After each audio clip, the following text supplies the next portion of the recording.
नमस्कार, आप देख रहे हैं खबरदार। मैं हूं आपके साथ चित्रा त्रिपाठी। सबसे पहले खबरों को खबरदार के लेंस से देख लेते हैं और फिर बिना ब्रेक के खबरों का नॉनस्टॉप विश्लेषण जारी रखेंगे। आज की सबसे बड़ी और महत्वपूर्ण खबर यह है कि आज तक दुनिया का पहला ऐसा न्यूज चैनल बन गया है जो दुनिया की सबसे ऊंची सड़क दौलत बेग गोल्डी रोड के अंतिम छोर तक पहुंचा है और वहां से की है रिपोर्टिंग। यह वही सड़क है जिसे लेकर चीन भारत से चिढ़ा हुआ है और चिंतित है।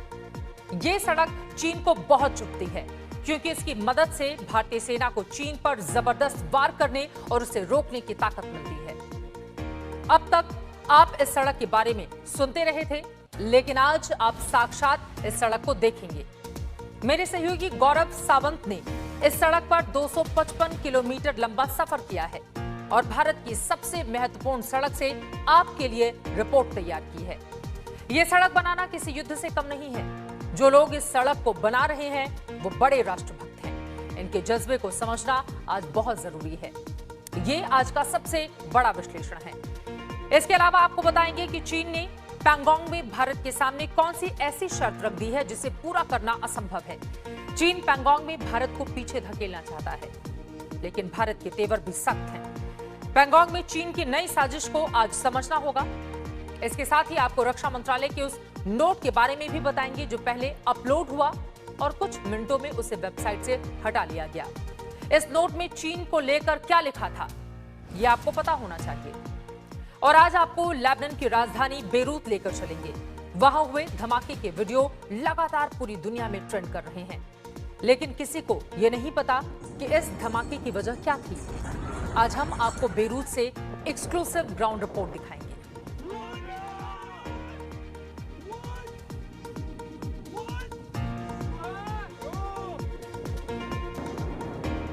लेकिन सबसे पहले आज तक की सुपर एक्सक्लूसिव खबर। मई से लेकर अब तक चीन और भारत के बीच एलएसी पर जो तनाव चल रहा है उसकी जड़ में एक सड़क है जिसे कहते हैं दौलत बेग ओल्डी रोड। यह सड़क एलएसी के साथ साथ बन रही है। इसे भारत बहुत तेजी से बना रहा है और यही बात चीन को चुभ रही है। अब तक आप अलग अलग रिपोर्ट्स में इस सड़क के बारे में सुनते आए हैं, लेकिन आज हम आपको इस सड़क पर लेकर चल रहे हैं। यह दुनिया की सबसे ऊंची सड़क है जहां से आज तक ने सुपर एक्सक्लूसिव रिपोर्ट आपके लिए तैयार की है। इस रिपोर्ट को देखकर आपको अंदाजा होगा कि भारत और चीन के टकराव की जड़ क्या है। आज तक संवाददाता गौरव सावंत आज दुनिया की सबसे ऊंची सड़क से चीन की साजिशों को बेनकाब कर रहे हैं। वो आपको बताने जा रहे हैं कि भारत ने एक सड़क से कैसे चीन के पूरे गेम प्लान को पलट दिया है। देखिए, इलाका है जहां सांस लेना मुश्किल है। दोपहर 3 बजे जहां शाम हो जाती है। साल में 8 महीने तक जहां तापमान 0 से नीचे होता है। 18,000 फीट की ऊंचाई पर दौलत बेग ओल्डी का यह इलाका देश की आखिरी चौकी है। यह वो मोर्चा है जहां चीन नजरें गड़ाए बैठा है। इसके एक तरफ पाकिस्तान है तो दूसरी तरफ चीन। आज तक दुनिया का पहला चैनल है जिसने लद्दाख में 255 किलोमीटर लंबी दुनिया की सबसे ऊंची सड़क पर जाकर रिपोर्टिंग की है। आज तक संवाददाता गौरव सावंत उस सड़क पर खड़े हैं जिसके बनने से चीन का पूरा गणित ही बिगड़ गया है। ये वो सड़क है जो सामरिक रूप से बेहद महत्वपूर्ण है, इतनी कि बीजिंग पूरी तरह बेचैन हो गया है। लेह से दौलत बेग ओल्डी को जोड़ने वाली इस सड़क की लंबाई करीब 321 किलोमीटर है। ये सड़क लगभग चीन से लगने वाली एलएसी के साथ साथ दौलत बेग तक जाती है। इसकी लोकेशन को देखते ही चीन की बेचैनी का अंदाजा आपको हो गया होगा। आज तक की टीम आज इसी सड़क पर देश में सबसे ज्यादा ऊंचाई पर मौजूद सैन्य ठिकाने तक जाएगी। इसी सड़क पर हमने 255 किलोमीटर की दूरी तय की है। हमारा सफर दुर्बुक से शुरू हुआ है और ये दौलत बेग ओल्डी पर खत्म होगा। ये खास पेशकश पूर्वी लद्दाख के दुर्बुक क्षेत्र से इस समय आ रही है। हम लोग हैं लगभग 14,100 फीट की ऊंचाई पर। दुर्बुक का यही मार्ग दुर्बुक से श्योक और श्योक से दौलत बेग ओल्डी तक पहुंचता है। लद्दाख में काराकोरम की पहाड़ियों में भारतीय सेना की वो आखिरी चौकी है। 255 किलोमीटर से ज्यादा दूर यहां पर सीमा सड़क संगठन यानी बॉर्डर रोड्स ऑर्गेनाइजेशन पहाड़ों का सीना चीरकर सिपाहियों के लिए, सेना के लिए रास्ता इस समय बना रही है और हम इस समय काराकोरम वॉरियर्स के क्षेत्र में हैं।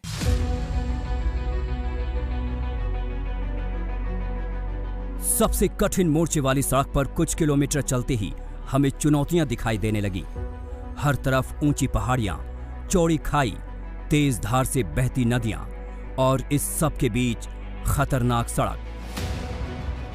सेना के ट्रक श्योक नदी और कई दूसरे नालों से होकर गुजरते हुए ये सफर तय करते थे। रास्ते में श्योक समेत 2 बड़ी नदियां और दर्जनों छोटे नाले हैं, जिन पर 35 पुल बन रहे हैं। कई पुल की क्षमता बढ़ाई जा रही है ताकि सेना के भारी वाहन हर मौसम में बिना किसी रुकावट के आगे बढ़ सके। समय हमारे साथ assistant executive engineer Sumit Shukla हैं। शुक्ला जी, इस ब्रिज के बारे में आप हमें क्या बता सकते हैं? ये 40 मीटर स्पैन का ब्रिज है जो कि तांगसे नाला पे है और इसके 70 आर लोड क्लासिफिकेशन है इसका। टू लेन ब्रिज है ये और परमानेंट ब्रिज है, तो इसके बाद इससे कोई भी ट्रैफिक जा सकता है। कब तक तैयार हो जाएगा ये bridge? As soon as possible. जैसे कि आप देख रहे हैं कास्टिंग ऑफ डेक स्लैब चल रहा है जो कि फाइनल एक्टिविटी है ब्रिज की, तो नेक्स्ट मंथ में ये हो जाएगा। सीमा सड़क संगठन के अफसर और मजदूर दिन रात इसी सड़क को पूरा करने के लिए दम लगा रहे हैं। इससे पहले दौलत बेग ओल्डी तक पहुंचने में लगभग 1 हफ्ते का समय लगता था। सबसे बड़ी चुनौती पुराने रास्ते के उन हिस्सों को ठीक करना है जहां ऊंचाई की वजह से सेना के भारी वाहनों का आना जाना मुश्किल था। ऐसी जगहों पर अब बिल्कुल नए रास्ते बनाए जा रहे हैं, लेकिन अब पहाड़ों को नए सिरे से काटना पड़ रहा है। यहां पत्थरों को काटना सबसे बड़ी चुनौती है। इस अलाइनमेंट में मेन डिफिकल्टी ये थी कि ये सारा का सारा पोर्शन जो है हार्ड रॉक है और इसमें 70% हार्ड रॉक है। अगर आप अपने आसपास के फीचर देखेंगे दाहिने तरफ के, उसमें जिस तरह का रॉक है ये उस तरीके का रॉक है। इस एरिया को हमने 9 मीटर का फॉर्मेशन कटिंग किया है और 6 किलोमीटर रोड बनाने में हमें हर रोज 2 से 3 राउंड ब्लास्टिंग करनी पड़ती थी और लेट नाइट शिफ्टिंग के बाद हमें बड़ी मुश्किल से 5 या 10 मीटर की प्रोग्रेस मिलती है। 12,500 फीट की ऊंचाई पर पहाड़ काटना कोई बच्चों का खेल नहीं है। श्योक नदी के किनारे पहाड़ काटे जा रहे हैं। बीआरओ इस काम के लिए दुनिया भर की बेहतरीन मशीनों का इस्तेमाल कर रही है। ये मशीनें फिनलैंड और स्वीडन से लाई गई हैं। बीआरओ को स्पाइडर नाम की एक मशीन भी मिली है जो यहाँ काम करने के लिए बेहद खास है। इस मशीन को संकरे रास्ते में भी इस्तेमाल किया जा सकता है। ये मशीन से हमको फायदा ये हो रहा है कि क्योंकि इनके मशीन के बड़े बूम्स हैं, इनके इंजन्स बड़े हैं और इनका आउटपुट और पावर बहुत बड़ा है, तो ये मशीन जो है करीबन 1 से 1.5 मिनट में एक पूरा जो हमारे को ब्लास्टिंग के लिए होल चाहिए होता है वो क्रिएट कर देती है। और हम 18 to 20 अगर होल्स की बात करें तो अगर अदरवाइज जिसमें हमको 1.5 से 2 घंटे लगते थे वो हाफ एन आवर में, आधे घंटे में पूरे होल्स ड्रिल कर सकती है। बड़ी लड़ाई हौसलों के साथ लड़ी जाती है। 15,200 फीट की ऊंचाई पर हर मौसम के लिए सड़क बनाना बड़ी चुनौती है, लेकिन इसमें अगर बेहतरीन मशीनों की ताकत मिल जाए तो लड़ाई थोड़ी आसान हो जाती है। इससे सही दिशा भी मिलती है, वक्त कम लगता है। 15,200 फीट की ऊंचाई पर सड़क निर्माण, वो भी इन ऊंचे पहाड़ों का सीना चीरकर सड़क निर्माण। कितना कठिन है ये कार्य, आप इसी से अनुमान लगा सकते हैं। और हमारे साथ इस समय है lieutenant colonel Ajay Chauhan. Colonel Chauhan officer commanding है इस high altitude road construction company के। कर्नल साहब, यहां पर ये जो सड़क निर्माण का काम चल रहा है, पहाड़ को खोदने का काम चल रहा है, कितना जोखिम भरा है? जी हाँ, देखिए जिस तरह से ऑल्टीट्यूड है और जो ग्रेडियंट है और जिस दुर्गम जगह पर जाकर हम मशीन्स को ऑपरेट करते हैं, दुर्घटना के चांसेस हमेशा रहते हैं और हमेशा जान की बाजी लगाकर हमारे ऑपरेटर्स यहाँ पर अपनी मशीन्स को ऑपरेट करते हैं। इसमें तो कोई संदेह नहीं, जान की बाजी लगाकर। आप सोचिए कितना सकरा है वो रास्ता कि वो जो एक्सकवेटर है वो पहाड़ को चीर रहा है और वो डोजर रास्ता बना रहा है और ये निरंतर काम इस समय चल रहा है। ये सड़क लद्दाख के दूर दराज के इलाके पर हमारी पकड़ को मजबूत करने वाली है। चीन इसीलिए बेचैन है, लेकिन अब भारत पीछे मुड़ने वाला नहीं है। सामरिक महत्व वाली ये सड़क हकीकत का रंग ले रही है। अभी ये सफर पूरा नहीं हुआ है। आगे हम आपको दौलत बेग ओल्डी तक ले जाने वाले हैं, जहां की ऊंचाई 18,000 फीट तक है, जहां न कोई पेड़ है न हरियाली, पत्थर ही पत्थर हैं। एक तरफ चीन की सेना है, दूसरी तरफ पाकिस्तान की सेना है और बीच में भारत के फौलाद वाले सैनिक हैं। दुर्बुक आज तक। लेह से दौलत बेग ओल्डी तक सड़क का बनना एक बड़ी सामरिक कामयाबी है। यह न सिर्फ चीन जैसे चालाक पड़ोसी को काबू में रखेगा, बल्कि हमारे सैनिक भी तेजी से सरहद वाले इलाकों में मूवमेंट कर सकेंगे। मनमोहन सिंह सरकार के वक्त इस रोड का काम शुरू हुआ था और अब मोदी सरकार के दूसरे कार्यकाल में यह सड़क लगभग बनकर तैयार है। गौरव सावंत की इस रिपोर्ट के अगले हिस्से को देखकर आप ये जान जाएंगे कि कैसे झारखंड के सैकड़ों मजदूरों ने असंभव को भी संभव कर दिखाया है। अब कैसे एक हफ्ते में तय होने वाली दूरी कुछ ही घंटे में पूरी की जा सकती है। याद रखिए, खड़े हुए पहाड़ों को काटना आसान नहीं होता। जो लोग बॉर्डर पर यह काम कर रहे हैं वो बड़े राष्ट्रभक्त हैं।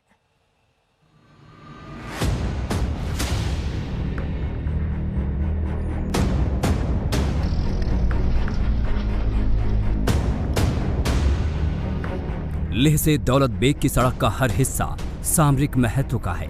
यहां आबादी का नामो निशान नहीं है। हालात बेहद जटिल हैं। चीन ने दूर दराज के इस इलाके में हमारी कमजोरी का फायदा उठाने की साजिश रची।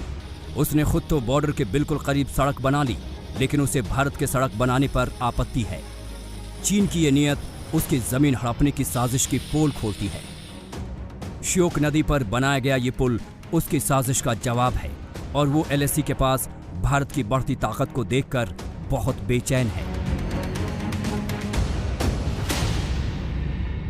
हम इस समय दुर्बुक से 150 किलोमीटर आगे आ गए हैं और ये दुनिया का सबसे ऊंचा ब्रिज है। 14,650 फीट की ऊंचाई पर कर्नल छिवांग रिंचन महावीर चक्र एंड बार सेना मेडल लद्दाख के हीरो के नाम पर यह ब्रिज पूर्वी लद्दाख में बनाया गया है। और यह ब्रिज प्रकृति का चमत्कार नहीं है, यह सेना के दृढ़ संकल्प और इच्छा शक्ति का परिणाम है। क्यों? क्योंकि इस ऊंचाई पर श्योक नदी पर यह ब्रिज बनाना एक समय लगभग असंभव माना जाता था।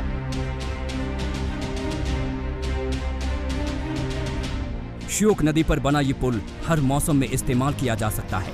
ये पुल इंजीनियरिंग का बेहतरीन नमूना है। सेना 12 महीने तक इस पुल का इस्तेमाल कर सकती है। भारी से भारी वाहन इससे गुजर सकते हैं।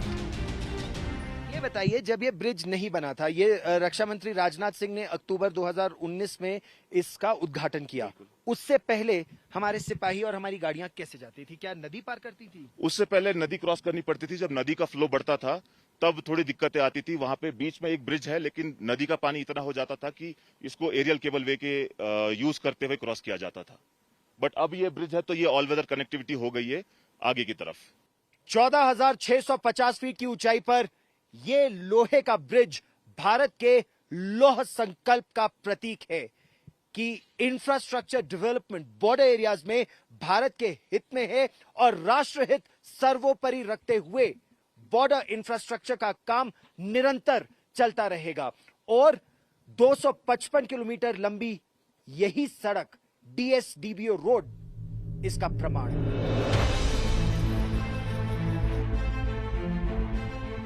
बेजान ऊंची ऊंची पहाड़ियां, हरियाली का नामो निशान नहीं। हर तरफ बंजर पहाड़ और इसके बीच से चीन को बेचैन करने वाली सड़क। यह सड़क बनाना भारत के लिए युद्ध लड़ने से कम नहीं है। इस सड़क का काम तेजी से चल रहा है। कुछ किलोमीटर आगे बढ़ने पर हम इस सड़क बनाते हुए मजदूर मिले। ये मजदूर बड़े राष्ट्रभक्त हैं जो इतनी ऊंचाई पर काम कर रहे हैं। ये मजदूर झारखंड के दुमका से यहां काम करने आए हैं। अंदाजा लगाइए, जहां सांस लेना मुश्किल है वहां ये किस हालात में देश के लिए ताकत लगा रहे हैं। यहां सड़क बनाने का और ब्लैक टॉपिंग का, कोलतार लगाने का काम उस पर चल रहा है और जो श्रमिक इसमें काम कर रहे हैं वो दुमका झारखंड के हैं। क्या नाम है आपका और आप कहां से आए हैं? अनाथ दत्ता, झारखंड से आए हैं सर। झारखंड से दुमका डिस्ट्रिक्ट। दुमका से आए हैं जी सर। आप? हम झारखंड से आए हैं। मेरा नाम है हवल धीवर। हवल धीवर। और आप भी दुमका से आए हैं? दुमका से आए। कितने लोग हैं यहाँ दुमका से? 51 है सर। 51 लोग हैं। जी सर। तो हम लोग 16,000 फीट की ऊंचाई पर है। यहाँ ठंड है। ठंड नहीं लग रही? ठंड थोड़ा बहुत लग रही है। हाँ। तो कैसे काम करते हैं यहाँ पर? ये कपड़ा लगा के पहनते, थोड़ा जैकेट उकेट लगा के। कब से आ रहे हैं? हम लोग हो गया 10-12 साल से। 10-12 साल से आ रहे हैं? जी सर। जी सर। झारखंड से? जी दुमका सर। से? जी सर। हर साल? हर साल। कितने दिन के लिए? ये 4-5 महीना के लिए। यहाँ सड़क के लिए पहाड़ काटना ही मुसीबत का अंत नहीं है। रास्ता बनाने के लिए एक खास तकनीक का इस्तेमाल किया जा रहा है। सामान्य सड़क शून्य से नीचे तापमान होने पर कई बार फट जाती है, जिसकी वजह से पहले रास्ते पर खास तौर पर सीमेंट और पत्थर का इस्तेमाल किया जाता है। इसके बाद सड़क पक्की की जाती है। इस समय हम लोग डीएसडीबीओ रोड पर लगभग 18,200 फीट की ऊंचाई पर हैं और ये इस रोड की सबसे हाईएस्ट पॉइंट है। इस रोड का सबसे हाईएस्ट पॉइंट है। ठीक मेरे पीछे वो रीमो ग्लेशियर है और यहीं से पानी आता है श्योक नदी में। कितना कठिन है यहाँ पर सड़क बनाना, जब हम लोग को बात करने में भी 18,000 फीट पर समस्या हो रही है? मैं आपको सबसे पहले गर्व के साथ ये बताना चाहता हूँ कि मैं दुनिया के सबसे ऊंची आरसीसी का ऑफिसर कमांडिंग हूँ और हमारा ये लास्ट 50 किलोमीटर का स्ट्रेच है। यहाँ सिर्फ हम 4 महीना काम कर सकते हैं, जून, जुलाई, अगस्त और सितंबर। उसमें भी सुबह 9 बजे से लेकर शाम को 3-4 बजे तक काम कर पाएंगे। इस समय भी आप ये देख सकते हो कि बहुत ज्यादा हवा चल रही है, टेम्परेचर्स बहुत ज्यादा नीचे जा रहे हैं। ये विटामिन सेट होने के लिए हमें 140 डिग्री के आसपास टेम्परेचर चाहिए और 120 से नीचे अगर चला जाता है तो ये ब्लैक टॉपिंग सेट नहीं हो पाता है। तो यहाँ काम करना मुश्किल तो है बट नामुमकिन नहीं है, तो हम उसको करके दिखाएंगे। हमारा सफर दुर्बुक से शुरू हुआ था और अब हम दौलत बेग ओल्डी से 10 किलोमीटर पीछे हैं। यानी 245 किलोमीटर का सफर तय करके हम भारत की सबसे ऊंचाई वाले मोर्चे पर पहुंचने वाले हैं, जहां अब से पहले तक आसानी से पहुंचने के लिए हवाई सेवा का ही इस्तेमाल हो रहा था। ये हवाई अड्डा दौलत बेग ओल्डी की लाइफलाइन से कम नहीं है। सेना अपने इस मोर्चे के लिए इस हवाई अड्डे पर बहुत हद तक निर्भर थी, लेकिन अब हालात बदल रहे हैं। 16,696 फीट की ऊंचाई पर ये Daulat Beg Oldi advance landing ground है। ये विश्व का सबसे ऊंचा एएलजी या एडवांस लैंडिंग ग्राउंड है। यहां पर वायुसेना ने 1962 में अपने विमान उतारे थे। 1962 के अलावा 2008 में AN-32 एक विमान उतारा था और फिर 2013 में C-130J हर्क्यूलिस विमान यहां पर उतारा गया था। अभी भी यहां पर एक हेलीपैड है। वो हेलीपैड यहां पर रसद सामग्री, जरूरत का सामान लेकर आता है और ठीक उसके पीछे एडवांस लैंडिंग ग्राउंड है। लेकिन अब जमीन के रास्ते हर मौसम में दौलत बेग ओल्डी में पहुंचा जा सकता है। नदियों को पुल से पार दिया गया है, पहाड़ काट डाले गए हैं। दुर्बुक से निकलकर श्योक नदी के तट पर चलते चलते अब 255 किलोमीटर का सफर तय कर हम दौलत बेग ओल्डी पहुंच चुके हैं और इस प्रोजेक्ट में सड़क निर्माण का यह कार्य यही समाप्त होता है। लेकिन सीमा सड़क संगठन, सेना और सरकार का कहना साफ है कि सीमावर्ती इलाकों में इंफ्रास्ट्रक्चर डेवलपमेंट का काम चलता रहेगा ताकि देश का विकास और सुरक्षा दोनों निरंतर साथ साथ चलते रहे। कैमरामैन कृपाल सिंह के साथ गौरव सावंत, टीबीओ आज तक। आपने दौलत बेग ओल्डी से गौरव सावंत की ये रिपोर्ट देखी और इसे देखकर आप ये समझ गए होंगे कि चीन इतना तिलमिलाया हुआ आखिर क्यों है। इस सड़क का निर्माण चीन से हजम नहीं हो रहा क्योंकि इसके बनने के बाद भारत बहुत तेजी से चीन को जवाब दे पाएगा। खैर, चीन अगर चाहे तो भी इस सड़क का निर्माण रोक नहीं सकता। इसकी कसर वो टकराव के दूसरे मोर्चों पर निकाल रहा है। चीन ने पैंगोंग में भारत के सामने एक ऐसी शर्त रख दी है जिसे पूरा करना असंभव है। चीन पैंगोंग में भारत को पीछे धकेलना चाहता है, लेकिन भारत के तेवर भी सख्त हैं। पैंगोंग में चीन की इस नई साजिश को आज आपको समझना होगा।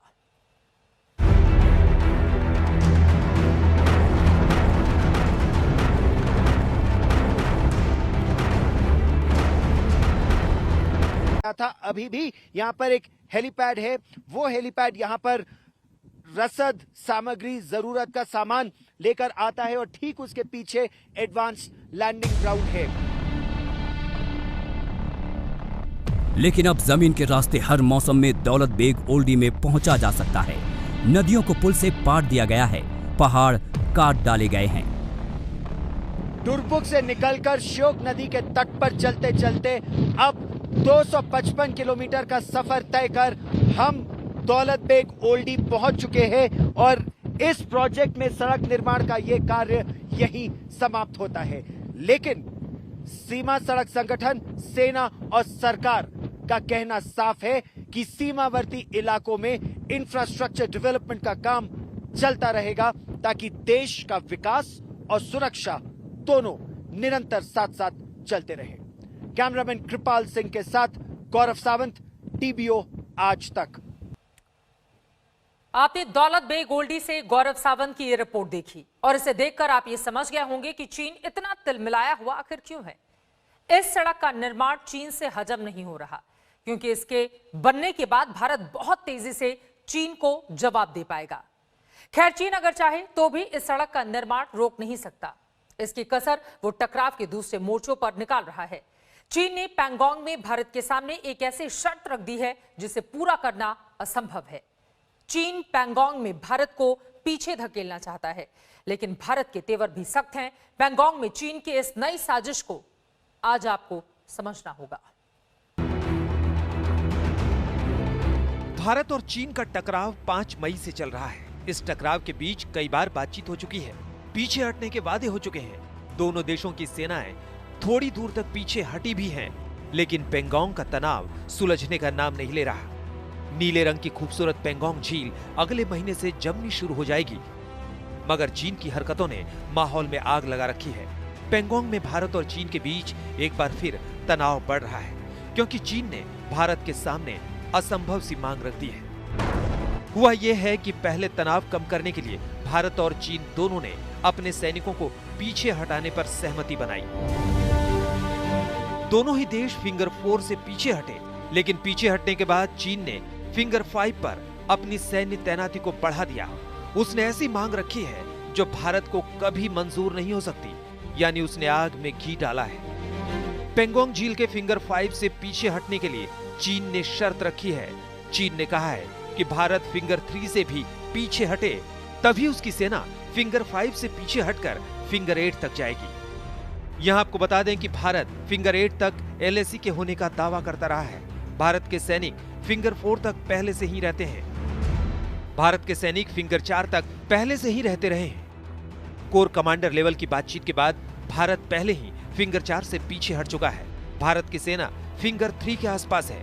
जाहिर है कोई भी स्वाभिमानी देश इस तरह की मांगों को नहीं मान सकता, यानी सर्दियों में सरहद पर भारी तनाव रहने वाला है। हालिया गतिरोध में चीन ने जो मंशा जताई है कि चीन और भारत की सेनाएं गांगसो लेक पे पीछे हटें, वो उचित नहीं है। जहां तक भारत का समझना है कि फिंगर 8 और फिंगर 4 के बीच का जो बफर जोन है उसका उल्लंघन हुआ है और ट्रांसग्रेशन हुआ है। कोई इंट्रूजन नहीं हुआ है भारत के क्षेत्र में, बट ट्रांसग्रेशन हुआ है बफर जोन में। उस ट्रांसग्रेशन का जो रुख है वो ऐसा नहीं हो सकता कि भारत अब वहां से अपना जो निर्धारित पोजीशन है उसको छोड़ के पीछे हटे। पूरा डिस्कस करने के बाद में ये डिसीजन लिया गया कि चाइना की ये शर्त बिल्कुल एक्सेप्टेबल नहीं है और अनटेनेबल भी है, क्योंकि जो भारत की कंडीशन है वो है कि जो स्टेटस को एंटी है उस पर जाना चाहिए, कंप्लीट डिसएंगेजमेंट होनी चाहिए और कंप्लीट रिस्टोरेशन ऑफ स्टेटस को होना चाहिए, जो 5 मई को था उससे पहले। चीन की योजना है भारत को पीछे ढकेलना। अगर भारत पीछे हट जाता है तो पूरी पैंगोंग झील एक तरह से विवादित क्षेत्र बन जाएगी, जबकि पैंगोंग का 1/3 से भी ज्यादा क्षेत्र भारत के हिस्से में रहा है। भारत की पेट्रोलिंग टीम बाकायदा झील में अपनी सीमा की निगरानी करती रही है। भारत के हटने के बाद अगर चीन फिंगर 5 से हटकर फिंगर 8 तक भी जाता है तो भी इससे भारत का कोई फायदा नहीं होने वाला। यानी चीन की नजर एक तरफ पूरी पेंगोंग झील पर है और दूसरी तरफ वो दुनिया को यह बताना चाहता है कि आखिर में जीत उसी की हुई। भारत को चाहिए कि जिस पोजीशन पर अभी हैं उस पर डटे रहें, अभी तैयारी करें विंटर्स के आने की। सेना का जो भी पहल होना है वहाँ पे रिजर्व मूवमेंट होना है, सेना को तैनात करना है, किया जाए। आईटीबीपी को वहाँ पे और ज़्यादा तैनात किया जाए। जितने भी लॉजिस्टिक सपोर्ट वहाँ जानी है, चाहे वहाँ पे रोड का कंस्ट्रक्शन होना है, कुछ और लिंक ब्रिजेस बननी है, सब होनी चाहिए। और मैं समझता हूँ कि इस एरिया को एक निर्धारित रूप से ये मान के चलें कि आने वाले विंटर्स में हमें इन पोजीशंस को ऑक्यूपाई करके तैनात रहना पड़ेगा। अब भारत ने दो टूक शब्दों में चीन को यह संदेश दिया है कि पीछे तो चीन को ही हटना होगा और वो भी बिना शर्त हटना होगा। सूत्रों का कहना है कि भारत पेंगोंग झील में पीछे हटने के लिए बिल्कुल भी तैयार नहीं होगा। ऐसा करने से यथास्थिति पूरी तरह से बदली जाएगी और यही चीन की शुरू से कोशिश रही है। सुरक्षा महकमे में आगे के दिनों के लिए क्या रणनीति होगी, इस पर भी चर्चा की जा रही है और सर्दियों की तैनाती पर भी बातचीत जारी है। कैमरा पर्सन नासिर के साथ अभिषेक भल्ला, दिल्ली आज तक। करीब 93 दिन से भारत और चीन का टकराव चल रहा है। भारत सरकार अब तक चीन की तरफ से भारत की जमीन पर कब्जा करने के आरोपों का खंडन करती आई है, लेकिन आज इसमें एक ट्विस्ट भी आया। रक्षा मंत्रालय की साइट पर अपलोड किए गए एक दस्तावेज में लिखा था कि चीनी पक्ष ने 17-18 मई को पेट्रोलिंग पॉइंट 15 के पास हॉट स्प्रिंग की उत्तर दिशा में कुंगरांग नाला, PP-17A यानी कि गोगरा और पैंगोंग सो झील के उत्तरी किनारे के क्षेत्रों में अतिक्रमण किया है। रक्षा मंत्रालय के दस्तावेज के मुताबिक 5 मई के बाद से LAC के साथ लगे क्षेत्रों और गलवान घाटी में चीन ने आक्रामक रुख अपनाया हुआ है। यहां नोट करने वाली बात यह है कि रक्षा मंत्रालय ने अतिक्रमण शब्द का यहां पर इस्तेमाल किया है। इसी दस्तावेज के दूसरे पॉइंट में यह भी लिखा हुआ है कि LAC पर तनाव कम करने के लिए 6 जून को दोनों देशों के बीच कोर कमांडर स्तर की बातचीत हुई थी। इस बातचीत के बाद भी 15 जून को गलवान घाटी में दोनों देशों की सेनाओं के बीच हिंसक झड़प हुई, जिसमें दोनों देशों के कई सैनिक शहीद और घायल हो गए थे। इस नोट के तीसरे पॉइंट में लिखा हुआ है कि 22 जून को कोर कमांडर स्तर की दूसरे राउंड की बातचीत हुई। LAC पर तनाव कम करने के समझौते हुए। इसके बावजूद दोनों देशों की सेनाओं के बीच गतिरोध जारी है। इस गतिरोध के लंबे समय तक रहने की आशंका है। और चौथे पॉइंट में यह लिखा हुआ है कि चीन की एक तरफा आक्रामकता की वजह से पूर्वी लद्दाख में स्थिति संवेदनशील बनी हुई है और हालात पर निगरानी रखने और तेजी से कार्रवाई करने की जरूरत है। इस नोट को कूटनीतिक रणनीति के हिसाब से लिखा गया था, लेकिन कुछ ही मिनटों के बाद इस नोट को रक्षा मंत्रालय की वेबसाइट से हटा दिया गया। हालांकि तब तक ये नोट राजनीति का सामान बन चुका था। राहुल गांधी लगातार चीन पर सीरियल वीडियो अटैक कर रहे हैं। आज भी राहुल गांधी ने और उनकी पार्टी कांग्रेस ने प्रधानमंत्री मोदी और सरकार पर सवाल उठाए। और अब चीन से रुख कर लेते हैं हम कश्मीर का। कश्मीर में आतंकवादियों ने एक बार फिर एक सरपंच की हत्या कर दी है। दक्षिण कश्मीर के कुलगाम में सज्जाद खांडी की हत्या आज सुबह तब हुई जब वो अपने घर की ओर लौट रहे थे। सज्जाद खांडी बीजेपी से जुड़े हुए थे और एक शरणार्थी कैंप में रहते थे। आर्टिकल 370 के खात्मे के 1 साल पूरे होने के बाद आतंकी अब जमीनी नेताओं को निशाना बनाते जा रहे हैं, देखे जा रहे हैं। आज सरपंच की यह हत्या इसलिए भी बेहद संवेदनशील है क्योंकि वहां पूर्व केंद्रीय मंत्री मनोज सिन्हा की उपराज्यपाल पद पर नियुक्ति करके सरकार ने एक राजनीतिक संदेश देने की कोशिश की है, तो इधर आतंकी लोकतंत्र पर हमले का मंसूबा पाल रहे हैं।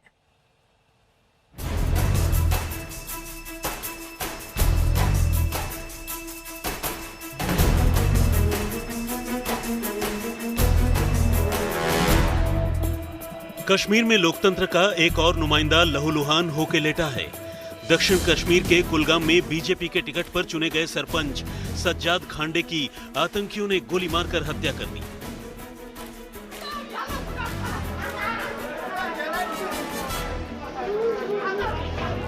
सज्जाद खांडे कुलगाम के वेसू में सरपंच थे और शरणार्थियों के कैंप में रहते थे। उन पर उनके घर के बाहर ही हमला हुआ। दक्षिण कश्मीर में आतंक का ये निशाना ऐसे वक्त पर हुआ है जब अभी एक दिन पहले आर्टिकल 370 के खात्मे के 1 साल पूरे हुए हैं। इससे पहले 4 अगस्त को कुलगाम में ही बीजेपी के टिकट पर चुने गए पंच आरिफ अहमद पर जानलेवा हमला हुआ है। पाकिस्तान जम्मू कश्मीर में लोकतंत्र को समाप्त करने की साजिशें कर रहा है। पाकिस्तान की ये साजिशें कभी हम पूरी नहीं होने देंगे और सरपंच खांडे साहब का बलिदान व्यर्थ नहीं जाएगा। अगस्त में कश्मीर में जनप्रतिनिधियों पर हुए 2 आतंकी हमलों के पहले 8 जुलाई को बांदीपुरा में बीजेपी नेता वसीम बारी की हत्या हुई थी। वसीम बारी के साथ उनके पिता और भाई को भी आतंकियों ने मार डाला था। यही नहीं, 8 जून को अनंतनाग में कांग्रेस से चुने गए सरपंच अजय पंडिता की भी हत्या हुई थी। कश्मीरी पंडित अजय का परिवार कश्मीर से विस्थापित होकर दोबारा वहां बसा था। कश्मीर में जमीन से जुड़े नेताओं को निशाना बनाने की ये साजिश ऐसे समय पर हुई है जब बीते 1 साल में आतंकवाद पर सुरक्षा बलों ने करारी चोट की है। जम्मू कश्मीर में सक्रिय आतंकियों की तादाद अब 200 से कम है, जबकि कुछ साल पहले तक वहां 300 से 350 आतंकी सक्रिय थे। 5 अगस्त 2019 से 4 अगस्त 2020 तक 181 आतंकी मारे गए हैं। ऐसे में जमीनी नेताओं को निशाना बनाना आतंकियों की बौखलाहट हो सकती है। Success of the army, the BSF, the CRPF and the police of Kashmir has been very high. So what has happened now is the terrorists are looking at soft targets. अगर जमीनी नेताओं पर हमला कर आतंकवादी कश्मीर में मजबूत लोकतंत्र की उम्मीदों पर पानी फेरने की साजिश रच रहे हैं, तो वहां सरकार की राजनीतिक चुनौती बढ़ी है। आर्टिकल 370 के खात्मे के ठीक 1 साल पूरा होने पर राजभवन में जीसी मुर्मू की विदाई हुई, तो एक ऐसे राजनीतिक चेहरे को जम्मू कश्मीर की जिम्मेदारी दी गई है जो राजनीतिक तो है ही, लेकिन एक टेक्नोक्रेट भी है। पूर्व रेल राज्य मंत्री मनोज सिन्हा को जम्मू कश्मीर का नया उपराज्यपाल बनाया गया है। अब उनकी नियुक्ति को एक और चौंकाने वाले फैसले की तरह देखा जा रहा है। मनोज सिन्हा की बड़ी राजनीतिक जिम्मेदारियों में आने वाले दिनों में होने वाला जम्मू कश्मीर विधानसभा चुनाव एक होगा। मनोज सिन्हा को उन बहसों पर भी लगाम लगानी होगी जो अभी आर्टिकल 370 हटने पर जारी है। साथ ही वो बहसें भी जारी हैं कि 370 हटाकर सरकार ने भले एक स्टैंड लिया, लेकिन अब उसके आगे क्या? 5 अगस्त को जिहाद के खिलाफ एक ऐलान जंग था। क्या हुआ था? सिर्फ पार्लियामेंट में एक घोषणा हुई थी, राष्ट्रपति ने कुछ कागज पर हस्ताक्षर किए थे। जमीन पर जो कार्रवाई होनी थी, से ले दे के फिरौती अदा करके उन्हीं पुराने रिजेक्टेड लोगों को ताश के पत्तों की तरह फेंक के आप फिर से सामने ला रहे हैं। वहां पर नए लोग आने चाहिए। इन पुराने लोगों की अब इनका वक्त खत्म हो गया। इन लोगों को ये एक्सपोज हो गए हैं।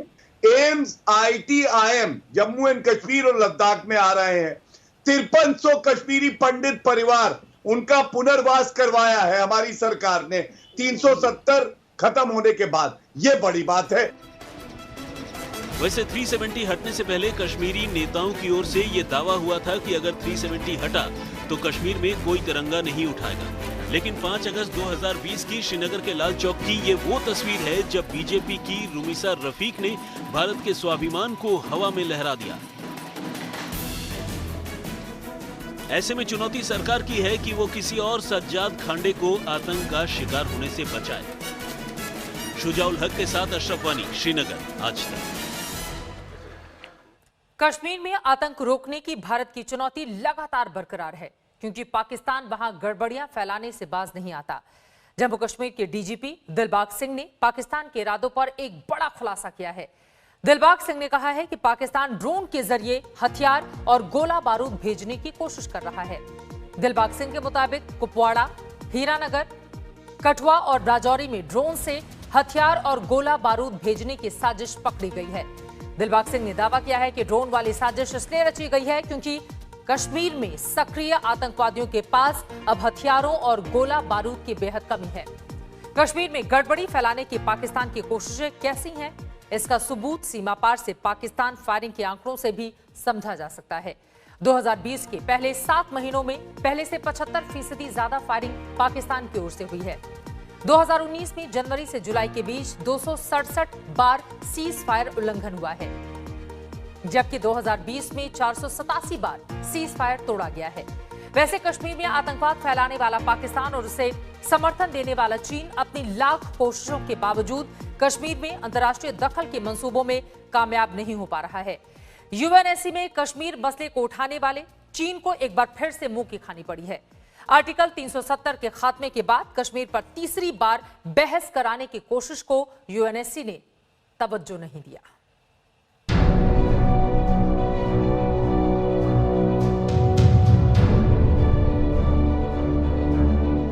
संयुक्त राष्ट्र की सुरक्षा परिषद ने कश्मीर में दखलंदाजी की एक और कोशिश को नाकाम कर दिया। पाकिस्तान के प्रधानमंत्री इमरान खान और उनके दोस्त चीनी राष्ट्रपति शी जिनपिंग की मुराद यूएनएससी में पूरी नहीं हुई। कश्मीर में यूएन सिक्योरिटी काउंसिल में चर्चा के बाद यूएन में भारत के स्थायी प्रतिनिधि यूएन त्रिमूर्ति ने ट्वीट किया, पाकिस्तान की एक और कोशिश नाकाम हुई। यूएनएससी की अनौपचारिक बैठक बिना किसी नतीजे की रही। लगभग सभी देशों ने कहा कि जम्मू कश्मीर द्विपक्षीय मुद्दा है और परिषद का समय और तवज्जो के काबिल नहीं। पाकिस्तान और चीन के मंसूबे फिर से हुए नाकाम। संयुक्त राष्ट्र सुरक्षा परिषद में पाकिस्तान ने चीन के जरिए कश्मीर का मुद्दा उठाया, लेकिन बाकी देशों ने भारत का साथ दिया। मुलाकात में कोई अंजाम नहीं निकला। पाकिस्तान और चीन को फिर से बड़ा झटका। वैसे यूएनएससी में पाकिस्तान की शह पर चीनी कोशिश भले नाकाम रही हो, लेकिन कश्मीर पर उसकी बदनीयती जरूर सामने आई है। जम्मू कश्मीर में 370 के खात्मे को लेकर चीनी विदेश मंत्रालय के प्रवक्ता वांग वेनबिन ने कहा, चीन कश्मीर की स्थिति को लेकर बेहद चिंतित है। कश्मीर पर भारत और पाकिस्तान के बीच लंबे समय से विवाद है। कश्मीर की यथास्थिति में कोई बदलाव गैर कानूनी और अमान्य है। लेकिन इस चीनी गुस्ताखी पर भारत के विदेश मंत्रालय के प्रवक्ता अनुराग श्रीवास्तव ने अपने जवाब में कहा, ये चीन का मसला नहीं है और उसे हिदायत दी जाती है कि अन्य देशों के आंतरिक मामलों में बयानबाजी ना करे। वैसे कश्मीर पर चीन का ये रवैया बताता है कि कश्मीर पर भारत की लड़ाई अब सिर्फ पाकिस्तान से नहीं बल्कि चीन से भी है। पाकिस्तान एक प्यादा है चीन के लिए, जिसे वो भारत से लड़ाता है। और कश्मीर का जो मुद्दा है, वैसे तो भारत के अंदरूनी मामला है, लेकिन फिर भी चीन इसे बार बार उठाने की कोशिश करता है, क्योंकि इसके जरिए वो पाकिस्तान पे अपना कब्जा भी बढ़ाना चाहता है। तो पाकिस्तान जो एक तरह से गुलाम देश बन चुका है चीन का, उसे कुछ न कुछ जैसे कुछ निवाले खिलाने की तरह चीन फेंकता रहता है। कश्मीर में अशांति फैलाने की पाकिस्तानी और चीनी कोशिशों के बीच गनीमत सिर्फ यही है कि दुनिया के देश कश्मीर पर भारत के पक्ष को अच्छी तरह समझते हैं। गीता मोहन के साथ आज तक ब्यूरो। दरअसल कश्मीर पर पाकिस्तान की दाल गल नहीं रही, तो अब उसने राम मंदिर के बहाने भारत में भावनाएं भड़काने की कोशिश की है। पाकिस्तान के विदेश मंत्रालय के बयान में कहा गया है कि भारत के सुप्रीम कोर्ट के गलत फैसले से बन रहा मंदिर न सिर्फ न्याय पर आस्था की जीत को साबित कर रहा है, बल्कि ये भारत में बढ़ रहे बहुसंख्यकवाद को दिखा रहा है, जहां अल्पसंख्यक खासकर मुसलमान और उनके पूजा स्थल निशाने पर हैं। पाकिस्तान की भड़काऊ चाल पर भारत के विदेश मंत्रालय ने करारा जवाब दिया है। भारतीय विदेश मंत्रालय की ओर से कहा गया है कि भारत के आंतरिक मामले पर पाकिस्तान का बयान देखा है। भारत के मामले में पाकिस्तान दखल ना दे और भड़काने की कोशिश नहीं करे। वैसे तो सीमा पार आतंकवाद करने वाले और अपने अल्पसंख्यकों के धार्मिक अधिकारों को कुचलने वाले देश से ऐसा बयान अचरज भरा नहीं है, लेकिन ये खेदजनक जरूर है। तो चलिए, ये तो बात हो गई पाकिस्तान की, उसकी बयानबाजी की, जिस पर भारत के विदेश मंत्रालय की ओर से बड़ा बयान दिया गया और उम्मीद यही कि इसको जवाब मिल गया होगा। आगे बढ़ते हुए अब आपको लेबनान से आई एक ऐसी खबर दिखाते हैं जिसमें एक जबरदस्त धमाका है। आपने देखा होगा लेबनान की राजधानी बेरूत में एक ऐसा विस्फोट हुआ जिससे 10 किलोमीटर के इलाके में हर चीज हिल गई। ये इतना शक्तिशाली था कि कई मील दूर तक घरों की खिड़कियां और दरवाजे चौखट से निकलकर उड़ गए। कई गाड़ियां हवा में उड़ गई। बेरूत के अलग अलग कैमरों में धमाके की जो तस्वीरें रिकॉर्ड हुई हैं वो बेहद भयावह है। इस धमाके की पूरी दुनिया में चर्चा हो रही है। इसके वीडियोस लगातार पूरी दुनिया में ट्रेंड कर रहे हैं, लेकिन किसी को ये नहीं पता कि इस धमाके की वजह क्या थी। इस सवाल का जवाब आपको बेरूत से हमारी एक्सक्लूसिव ग्राउंड रिपोर्ट में मिलेगा। देखिए। लेबनान की राजधानी बेरूत में मंगलवार को जैसा धमाका हुआ वैसा पहले कभी नहीं देखा। ये इतना जोरदार धमाका था कि भूकंप जैसे झटके पैदा हुए। धमाके के तुरंत बाद आसमान में धुएं का गुबार उठा। मलबे और आग के गोले कई किलोमीटर दूर से देखे गए। धमाके के बाद आसमान में मशरूम के आकार का बादल बना जो सफेद रंग का था। ऐसे मशरूम के आकार के बादल परमाणु विस्फोट के वीडियोज में आपने देखे होंगे। ब्लास्ट इतना तीव्र था कि इसका असर कई किलोमीटर दूर तक महसूस किया गया। जॉर्डन की सिस्मोलॉजी ऑब्जर्वेटरी के एक्सपर्ट इस धमाके की तीव्रता रिक्टर स्केल पर 4.5 के भूकंप से ज्यादा बता रहे हैं। अंदाजा लगाया जा रहा है कि धमाके की तीव्रता करीब 1000 टन टीएनटी विस्फोटक के बराबर थी। ये एक छोटे न्यूक्लियर ब्लास्ट जितनी होती है। तबाही के बाद के हालात देखिए, सब कुछ मानो मलबे में तब्दील हो गया। धमाके वाली जगह से 2 किलोमीटर के दायरे में सब खत्म हो गया।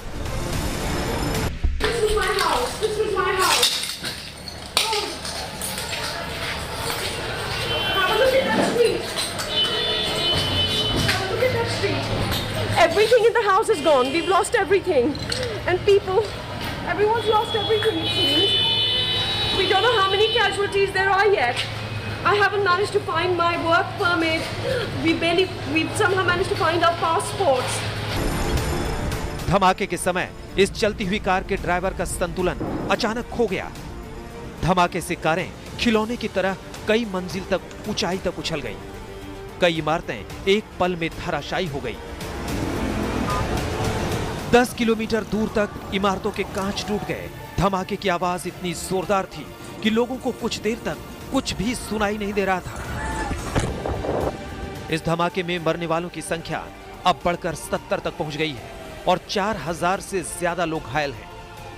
This is our street, Shara Jemeze, in West Beirut. That was our Cafe Cortado. It's all gone. It's all gone. That's our building there. Our house on 3rd floor. Everything gone now.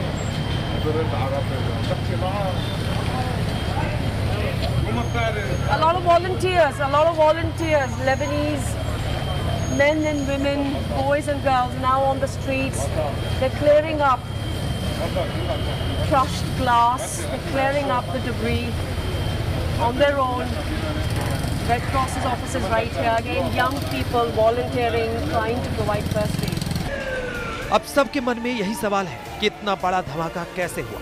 शुरुआती जांच में पता चला है कि 2750 ton ammonium nitrate असुरक्षित तरीके से एक गोदाम में स्टोर करके रखा गया था। यह अमोनियम नाइट्रेट 6 साल से यहाँ रखा हुआ था। वहां किसी ने सुरक्षा के नियमों का पालन नहीं किया, जरूरी कदम नहीं उठाए। अब जब तबाही मची तो जॉर्डन में 2 हफ्ते के लिए इमरजेंसी लागू कर दी गई है। यह धमाका उस वक्त हुआ है जब लेबनान 1975-1990 के गृह युद्ध के बाद से अब तक के सबसे बड़े आर्थिक संकट से जूझ रहा है। अभी इस मामले की जांच जारी है और अमेरिका ने जांच में सहयोग देने का वादा किया है। आज तक ब्यूरो। भूकंप जैसा झटका हुआ था और कई किलोमीटर तक इस धमाके का पूरा असर देखा गया। तस्वीरें आपने देखी। इसी के साथ खबरदार में एक छोटे से ब्रेक के लिए हम रुकेंगे। कुछ और बड़ी खबरों को लेकर फौरन लौटते हैं। आप देखते रहिए आज तक। इंडिया टुडे ग्रुप की वाइस चेयरपर्सन कलीपुरी को साल 2020 के लिए प्रतिष्ठित इंपैक्ट मोस्ट इन्फ्लुएंशियल वुमन यानी सबसे प्रभावशाली महिला अवार्ड से नवाजा गया है। उन्होंने साल 2020 के लिए एडवर्टाइजिंग, मीडिया और मार्केटिंग क्षेत्र की 50 सबसे प्रभावशाली महिलाओं में शीर्ष स्थान हासिल किया। इंपैक्ट वुमन अवार्ड का यह नवा एडिशन है और कलीपुरी पिछले एडिशन में भी प्रभावशाली महिलाओं की इस सूची में जगह बनाने में कामयाब हुई थी। वो 2 बार टॉप 5 महिलाओं में जगह बना चुकी हैं। यह अवार्ड एडवर्टाइजिंग, मीडिया और मार्केटिंग इंडस्ट्री में शानदार योगदान के लिए दिया जाता है। चयन करने वाली जूरी में मीडिया क्षेत्र के कई बड़े चेहरे हैं। जूरी का मानना है कि कलीपुरी ने अपने नेतृत्व से इंडिया टुडे ग्रुप को असाधारण ऊंचाइयों पर पहुंचाया है। बदलाव के मौजूदा दौर में भी कलीपुरी इंडिया टुडे ग्रुप को सबसे आगे बनाए रखने में कामयाब रही। I would like to thank Exchange for Media for awarding me the most influential woman of the year. This award will always be very special to me, coming in the time of Corona that has tested every imaginable aspect of my leadership and character. Because the award is for influence, I would like to dedicate this award to my team that produces the gold standard of journalism that gives the group and me this power. I am so deeply grateful to all of you. तो इसी के साथ खबरदार में आज के लिए बस इतना ही, लेकिन देश और दुनिया की हर बड़ी खबर के लिए आप देखते रहिए आज तक। नमस्कार, मैं हूं अंजना ओम कश्यप। हमें उम्मीद है ये वीडियो आपको पसंद आया होगा। लेटेस्ट खबरों के लिए यूं ही देखते रहिए आज तक, और इस वीडियो के पसंद आने पर लाइक, शेयर एंड सब्सक्राइब करना ना भूलें।